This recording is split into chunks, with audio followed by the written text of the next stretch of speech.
Good morning, everyone. This is Correne from Spiraea Herbs and Snail Trails Homestead, and today I'm going to be making some peach applesauce to can. So I thought that you guys might want to join me on my adventure, and I can show you how simple it is to make healthy homemade applesauce from roadside apples, apples you're growing yourself, or apples from the grocery store.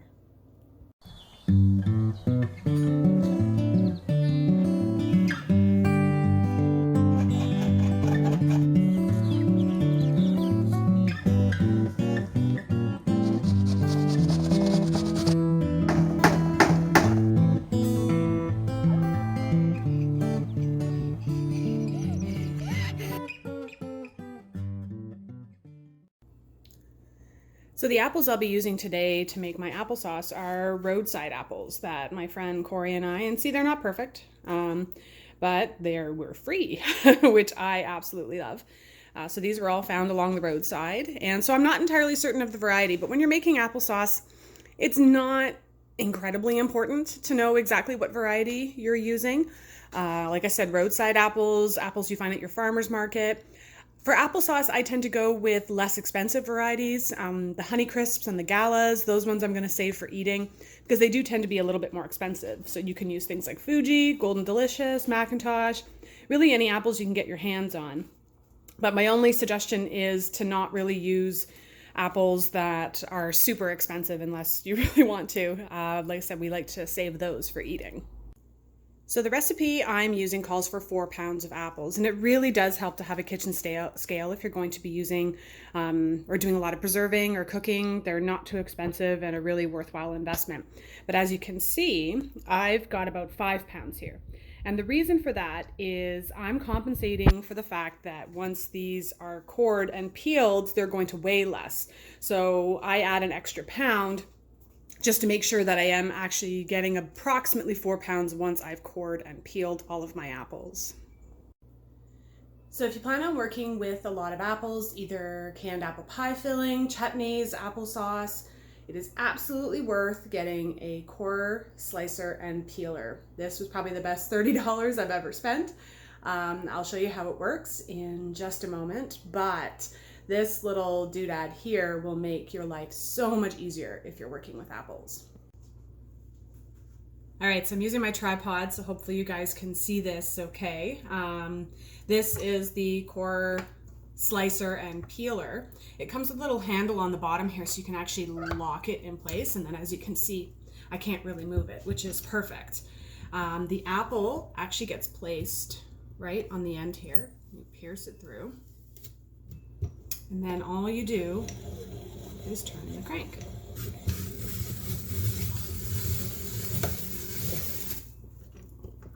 And of course it became unlocked. There we go. And so now I have peeled my apples, as you can see. And I like to keep the apple peels for making homemade apple cider vinegar. So I have one bowl for that.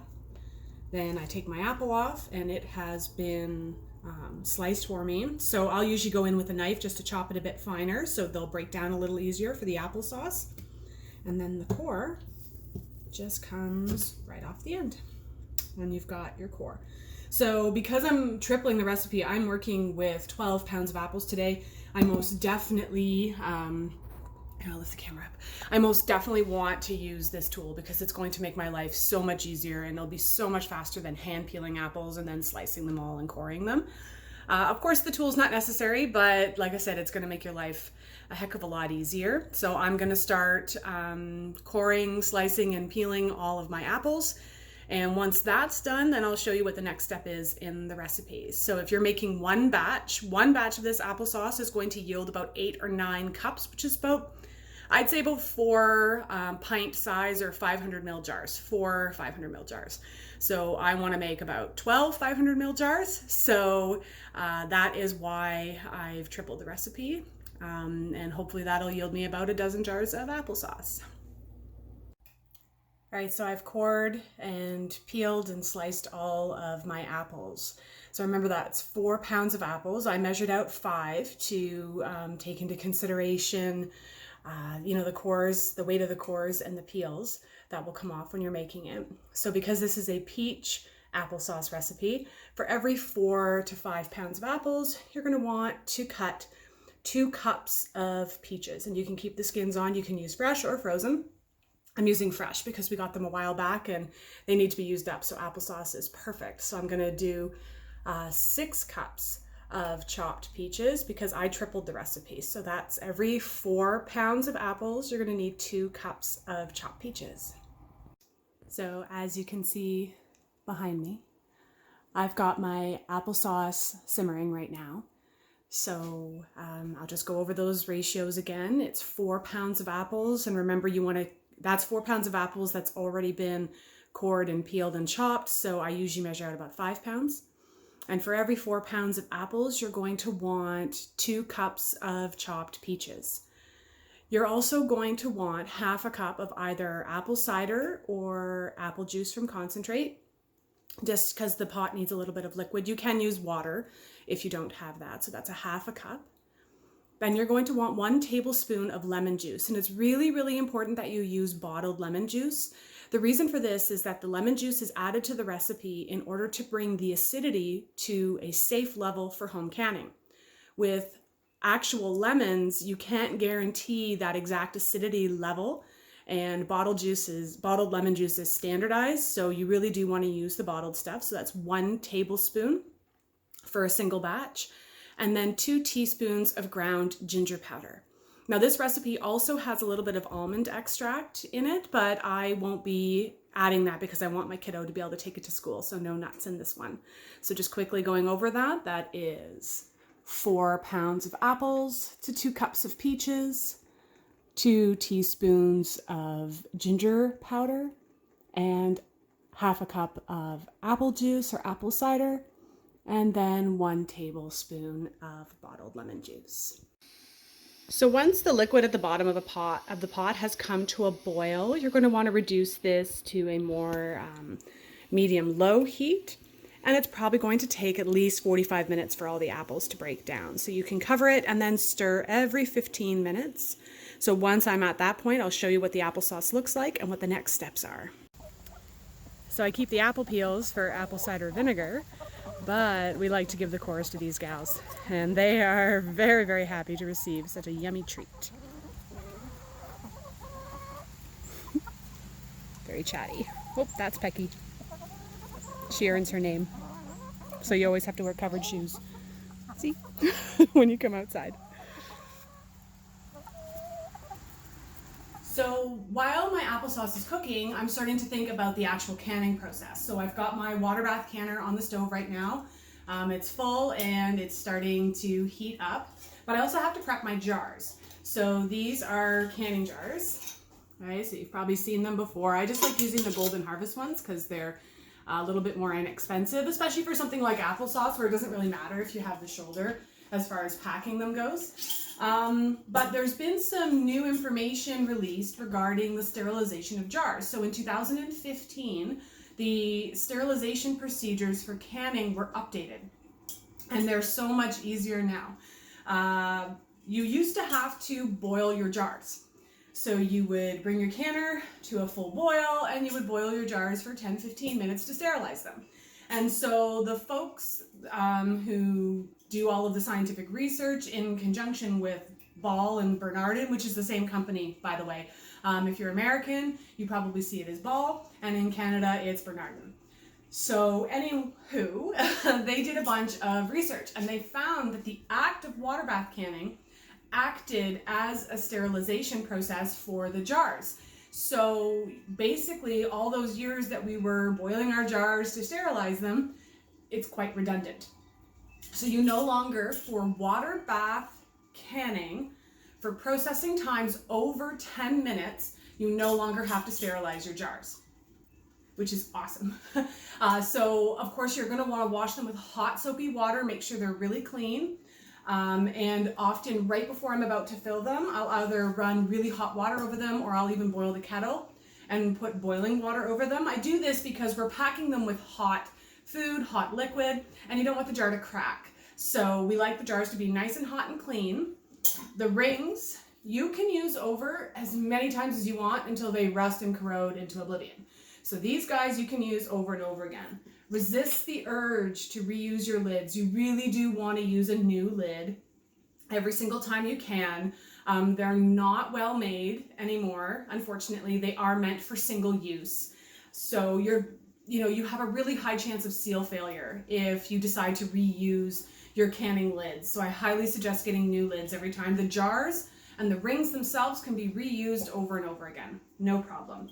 You also no longer have to simmer these. And in fact, the Ball and Bernardin have, if you've noticed, if you're a home canner and you've started to notice that the rubber on the rim is thinner and breaks apart more easily, yeah, they changed it. And they even changed the kind of glass, especially for the Golden Harvest. It is no longer tempered glass. So it can't handle being put in an oven to sterilize, a dry heat, and then put in a water bath canner to a wet heat. And this glass can't handle that anymore. They've cheaped out on the glass a little bit, so it now shatters in the canner. And the rings, the rubber rings on the lids, are not as durable as they used to be. So if you bring them to a boil, they may start to just peel right off. So again, wash with hot soapy water. Do the same procedures as you would with the jars, but you don't have to boil them anymore. So I'm gonna prep and wash my dozen jars, and I've already got my canning rack ready to go for when I start to fill. And I will show you, we're about to blend up the applesauce now, and I'll show you how that looks. So my canner the water's starting to come to a boil, and my applesauce is ready to be blended. And you're gonna know your applesauce is ready and finished when it breaks apart and blends easily. Now, if you don't have an immersion blender like this one, you'll have to use a food processor or a blender. Highly worth investing in one of those if you do a lot of pureed soups and that kind of thing. It's gonna make your job so much easier. So I'll see if I can try and get this on camera. But I'll just go and kind of pulse for a bit. And already you can see that it's breaking up the applesauce quite nicely. There, that's what I like. Now, consistency is a personal preference, okay? So if you like your applesauce smooth, smooth, smooth, keep blending until it's like that. If you like it with a bit of chunks, that's fine too, but you definitely want to blend it up somehow, either a food processor, a blender, or an immersion blender like this one. All right, so I apologize for the weird camera angles. My husband has gone back to work and he's usually my cameraman, so I'm trying to use my tripod and make things work. A wide mouth funnel is not 100% necessary when it comes to home canning, but if you're going to be doing a lot of it, I recommend spending the couple of dollars. So my jars are nice and warm, and my applesauce is really, really hot, which is exactly what I want. And you want to leave yourself at least a ½ inch, but I'm always extra cautious when it comes to canning, so I leave myself a full inch of head space. So don't fill your jar all the way to the top. With these style jars, I usually go to about here or so. And you're gonna fill, tapping everything down. Now I'll go grab, usually what I do now is I grab another jar and then I put my funnel into the next one, prepping. So as you can see, my applesauce is in the jar. It's really, really important that you remove all the air bubbles, and you want to use a non-reactive utensil, meaning you don't want to use something metal because it's going to be hot. So I really like using chopsticks, and you're just going to stir your applesauce around, ensuring that if there's any air bubbles in there, and you can usually see the air bubbles, you can then get rid of them. So you're going to stir your applesauce around, getting rid of all of the air bubbles. And the next step is really crucial, and this is the #1 reason for seal failure, is people don't wipe the rims. So you want to wipe the top and the side rims of your jars with a clean cloth, because even the tiniest particle of food or anything like that that gets in between the lid and the rim could cause a seal failure. So I've wiped my jar. I'm now going to take a clean lid, place it on top, and you're going to screw the jar to fingertip tight, meaning don't over tighten it, just tighten it to fingertip tight. And that's it. I've just filled my first jar of applesauce. So I'm going to do that. My canner can hold about 10 of these, so I'm going to do that 9 more times and then put my applesauce in the canner, and then I'll tell you all the steps for that. So as you can see, my my jars are in the canner. It's hard to see them. Yeah, I'm just getting nothing but water drops, but they're in there, trust me. There you go. There's about 9 of them. So the processing time for quart size jars, so say you decide to do a liter, like that jar back there, a full liter, also known as a quart, is 20 minutes. I've been doing pint size jars, which are the 500 milliliter jars, so the processing time is 15 minutes. But please check your elevation. If you are above sea level, you're going to have to change your processing times to account for the higher pressure. So most folks who are into canning and are not at sea level know this already, but there's lots of information online on how to change the processing time. So I will be water bath canning these for 15 minutes. So there was something I wanted to talk about quickly while my jars are processing. I hear this a lot, and I feel like it's sort of my duty as somebody who does a lot of home canning to really clear up some false information that can be out there about home canning. A lot of folks think that canning is simply about sealing jars. You know, and when you hot pack things, jams, applesauces, pickles, you name it, sometimes those lids are going to pop down, they're going to suck down and seal on their own. And so a lot of folks are like, sweet, I can skip the canning process now. And that is incredibly dangerous. So very, very false. And I really wanted to add that to the end of this video so that you understood that canning is really a 2-step process. So that first step, absolutely correct, is sealing your lids, ensuring that the food in the jar, it's almost like pressing a pause button on the food spoilage. And so the sealing of the lid, you know, keeps everything in the jar for at least a year. Some folks keep their canned goods for 2 years.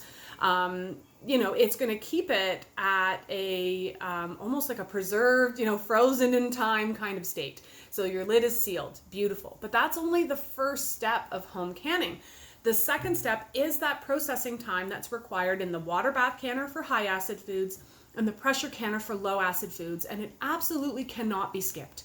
The reason for this is these times were calculated in order to ensure that all of the bacteria that could be in your jar and in your food has been sufficiently killed. So we're talking botulism, we're talking E. coli, all the other little nasty buggers that could be getting into your home canned goods. And so skipping that water bath process means that you've skipped the part of the process that's killing off the bacteria. And I really discourage people from doing this. Botulism in particular smells and tastes like absolutely nothing. So you're not going to go and open up your jar of applesauce and it's going to smell funky or it's going to start growing things. No, it's going to look fine. And it's not until someone in your family gets sick or even dies, especially young children, that you're going to know that your foods were spoiled. And so that's why I really encourage people, you know, great grandma did things this way, sure, and that's awesome, and I'm very glad that she didn't kill anyone in her family. But canning is a science, not an art. And there's some really great companies and like the National Preserving Association, those people who do all this research for us to ensure that our home canned goods are healthy and safe for our family. So please don't skip the water bath process. It's not that cumbersome, and it's going to ensure that your end product is edible and safe for at least a full year. So that's the end of my little rant. I'll do a quick little video in the end showing the jars coming out, and that will be it for our applesauce. So my jars have processed for the full 15 minutes, and as you can see, I've pulled the canning rack out and it's now sitting on the edge of the canner. And I'm going to leave my jars sitting like this for another 5 minutes. The reason I do this is it helps the jars gradually reduce in heat. It's not such a, you know, a stark contrast between the cool temperature of your home and how hot the water bath canner got. So they'll sit there for an additional 5 minutes. But as you can see, my burner is off.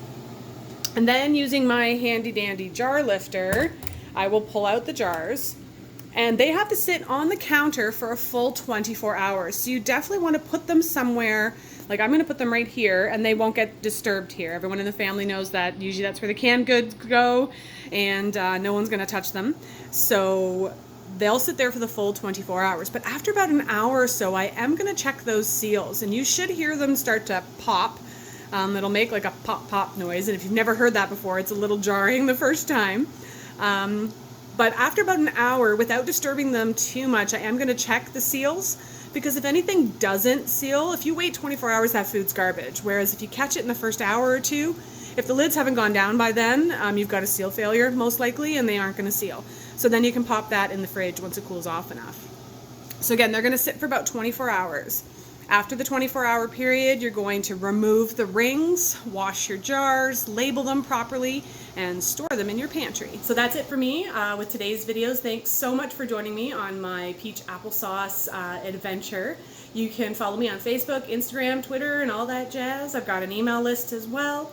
My online shop, the link to that is below. I am, in addition to being a homesteader, I'm a practicing herbalist. So you can check out all those links. And I'll also put links below for the apple peeler, core slicer thingy, and the immersion blender, and all of those gadgets that I do like to use. Thank you so much for watching, and I look forward to seeing you guys with the next video. Happy canning!